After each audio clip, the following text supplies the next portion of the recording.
Can you hear me now? We're good. Okay. Hi, everyone, and welcome. My name is 𝗦𝗽𝗀𝗀𝗀𝗀. I am the Azure community lead, and my role is really focused on community, empowering communities around the world.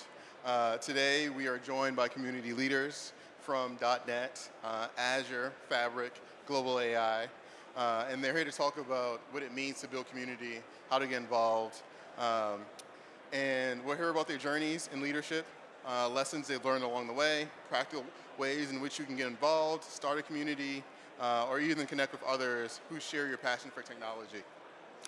Again, this is meant to be an interactive conversation, so feel free to raise your hand if you have questions, but we'll just jump into it. We'll start off with introductions. Looking at my panelists, can you please tell me a little bit about who you are, what community you represent, and how you first got involved in leadership? My name is Mitchell. Can you guys hear me? There we go. My name is Mitchel Sellers. I represent the .NET community. I've been active in various bits of the .NET community since 2008, 2009. Got into some leadership roles through a couple open source projects and other things.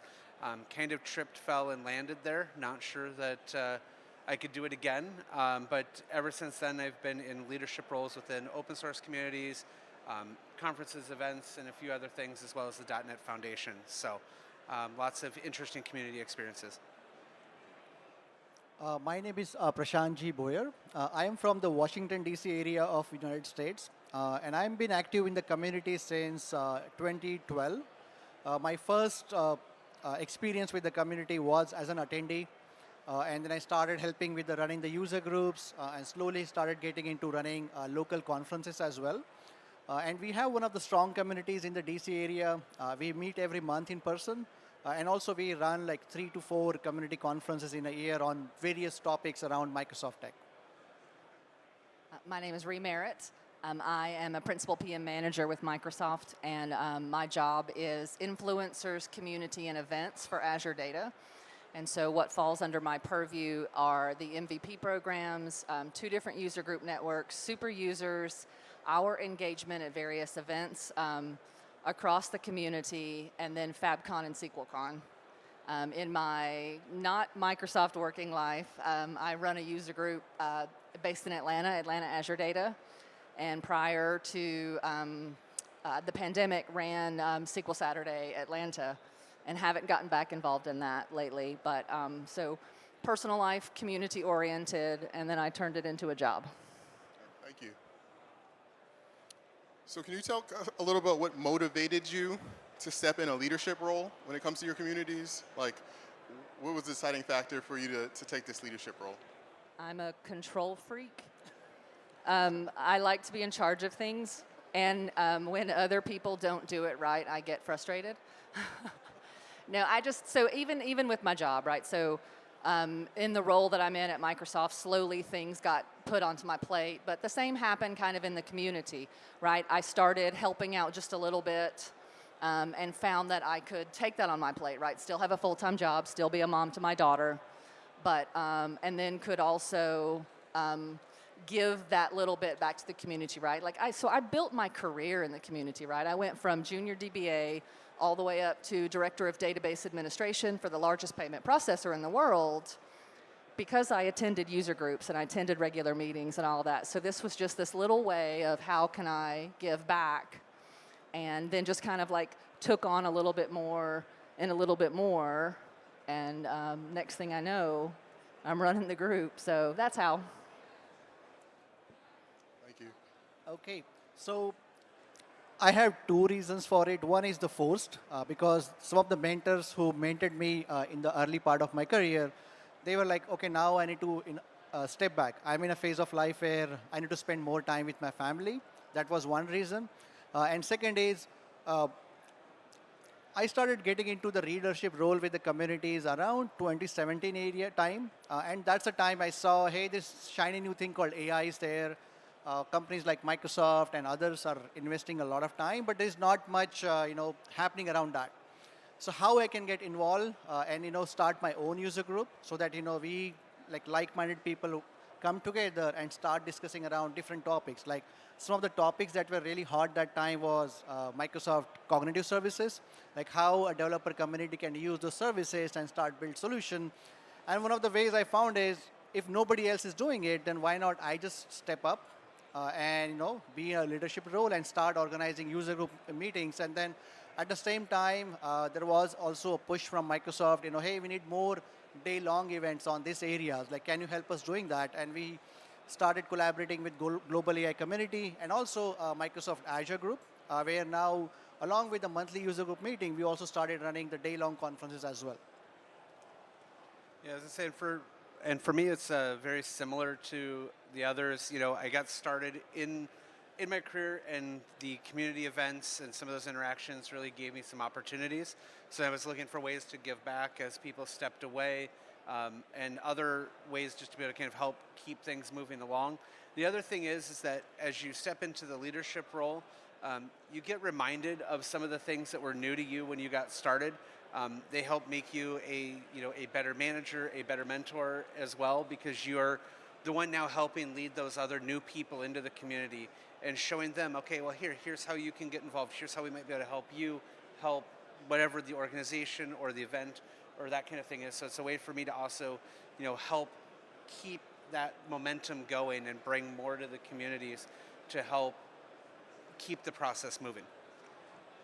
Thank you. If someone wants to get involved in a tech community, what's the best way to start?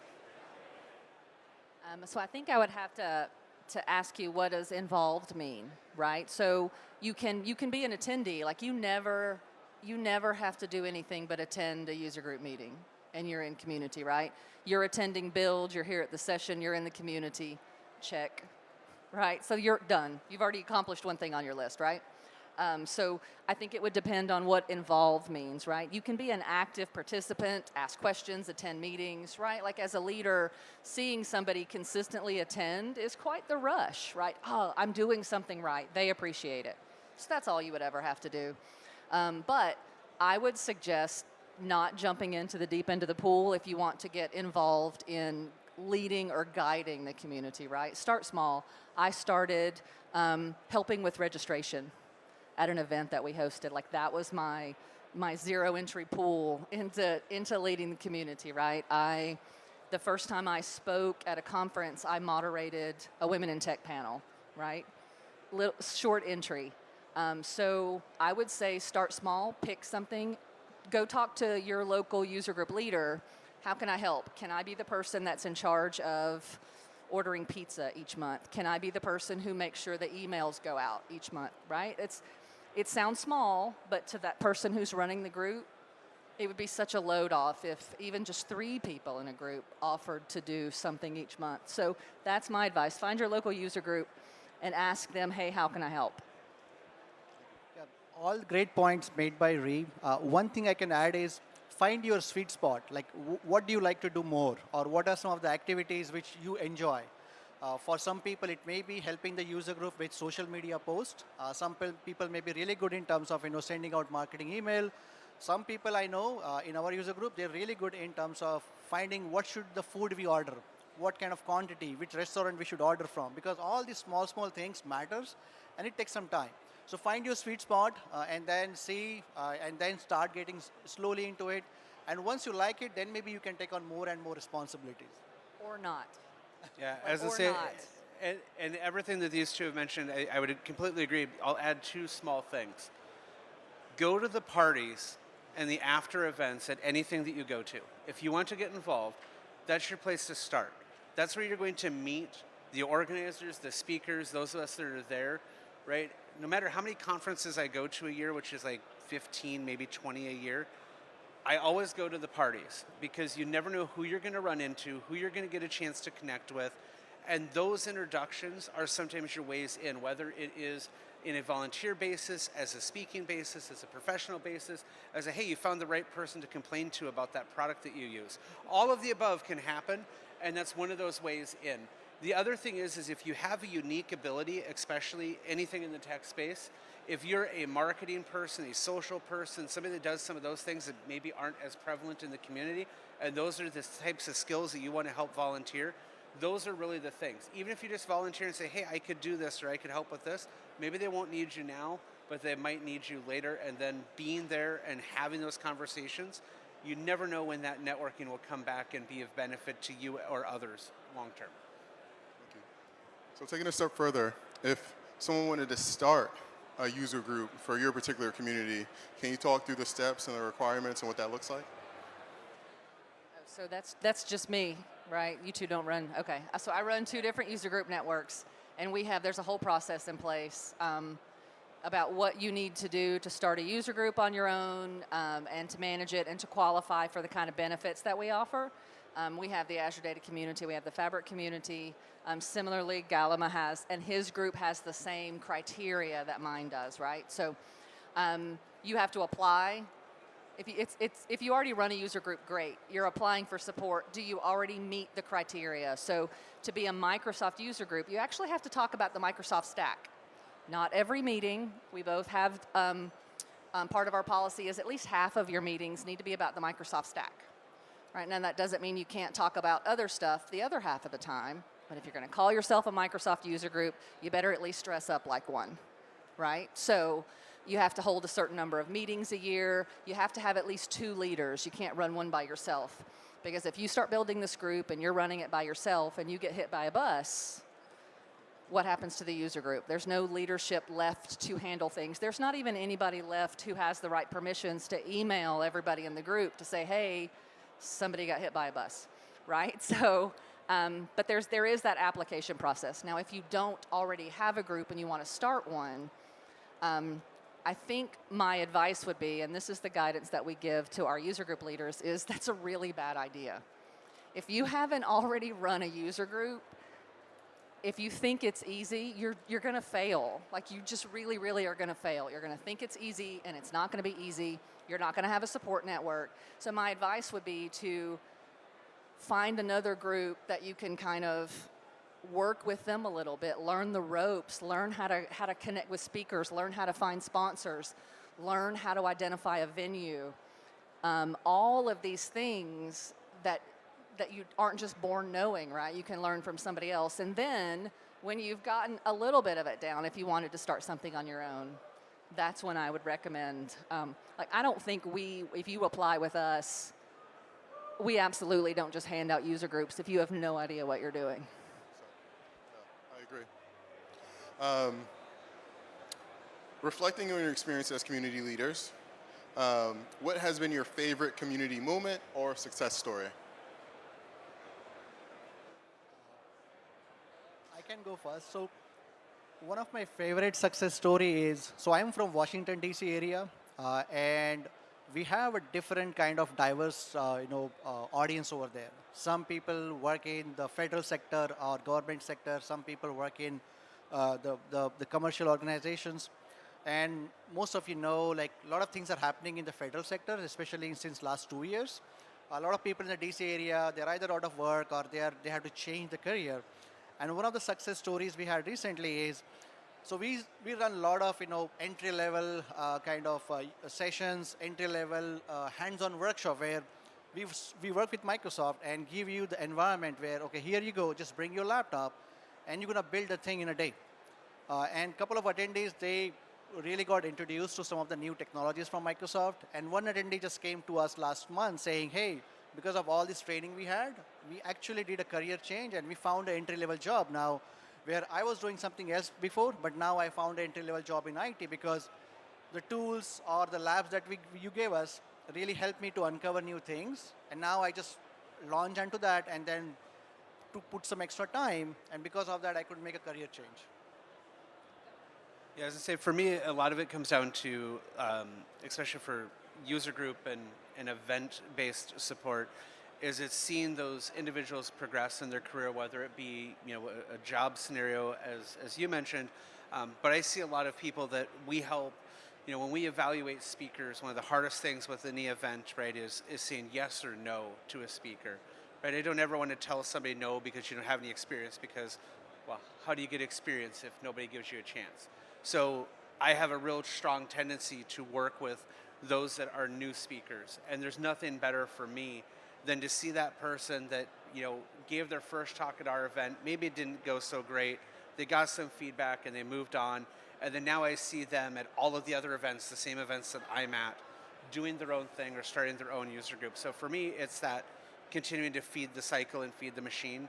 That's the real, winning moments for me is seeing others, seeing those people. Even, I've been an MVP for 17 years, seeing them get nominated into the MVP program. They're at Summit with me. That's what we're all about, is to continue to make things better within our individual communities.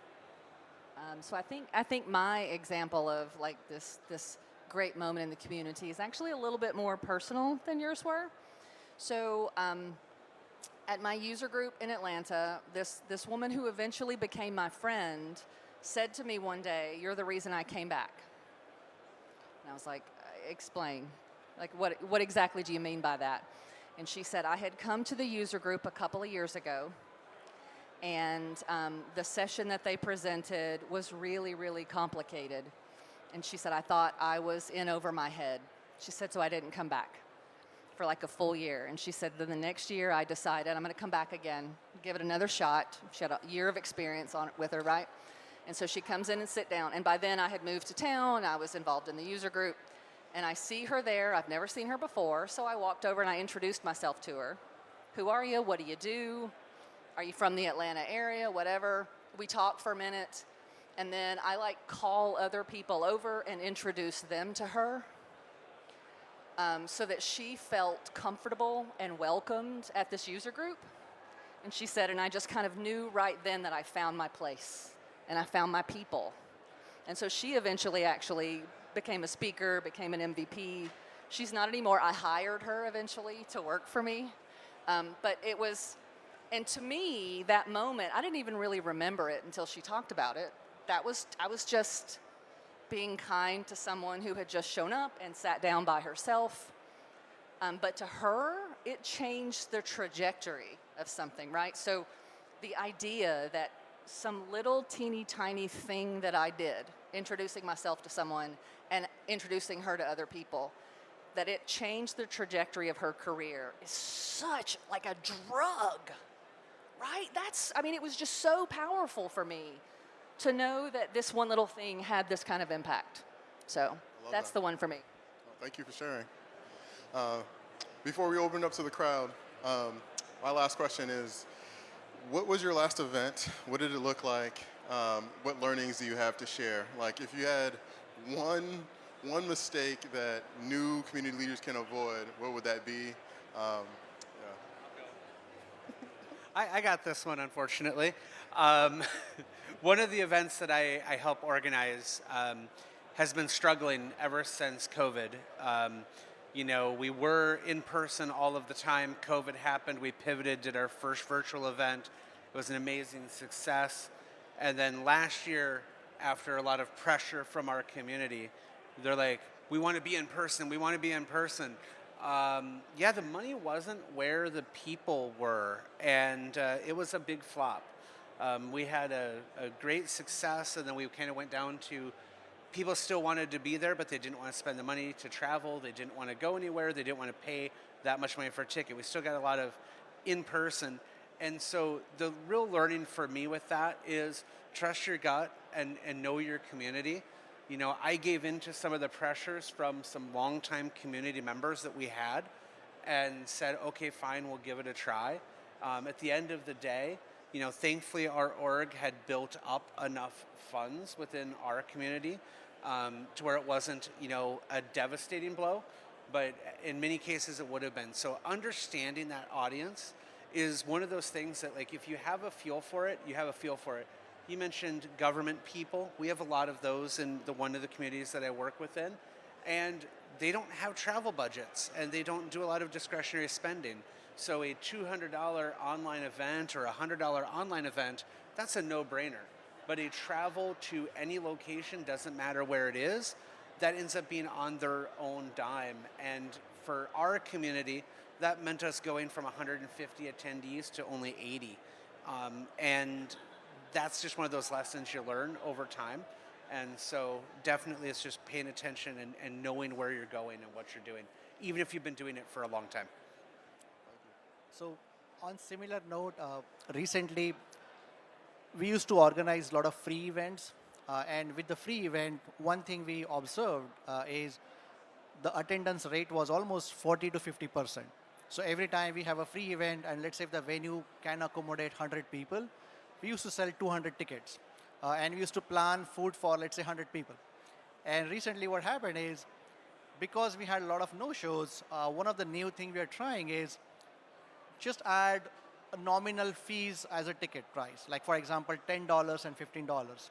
And because of that, what we are finding is the attendance rate is almost 80 to 85%. And we had a situation recently where we didn't anticipate that. So we planned the food for 60% people, and suddenly 80% people showed up.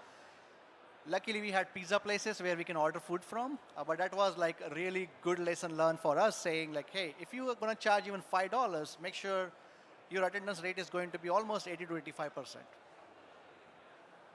Okay, so my example does not align. One of my jobs is Fab Con, right? So I help run Fab Con. And so that was in Atlanta this past year at the Georgia World Congress Center, and we had 8,000 attendees in person. It's now the second largest conference that Microsoft runs. But we kind of have some of the same problems along the way, right? Speaker submission, like we get a lot of them, but some of them are bad. So I spend a lot of time training people on how to write a good abstract. But we infuse, I think probably better than a lot of conferences do. FabCon infuses community into the whole thing. Like the budget I have to devote to the community experience at FabCon and SQLCon is large, because I say this anytime I get involved in a conference. You all can go to any conference, any training that you want to anywhere and learn something. But you'll come back to a conference because of the way it made you feel. Did you feel welcome? Did you feel connected?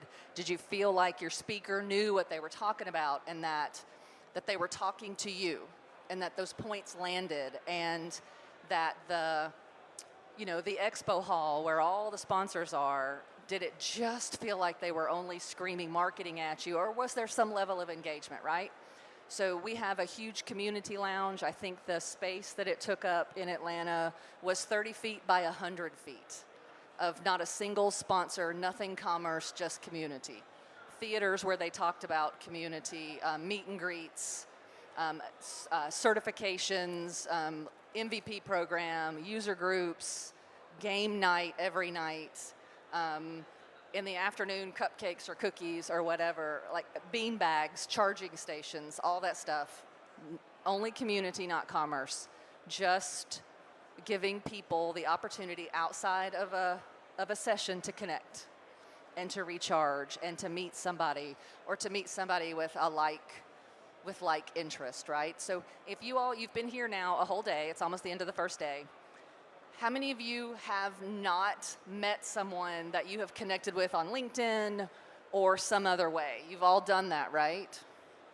Right? So if you haven't been doing that, you're doing it wrong. Right? You need to build your network. That's what this is for. Your network is your community. When you go back to work, that's who's going to answer your questions. So make the community feed your career while you're here. Thank you. Can we get a round of applause for our panelists?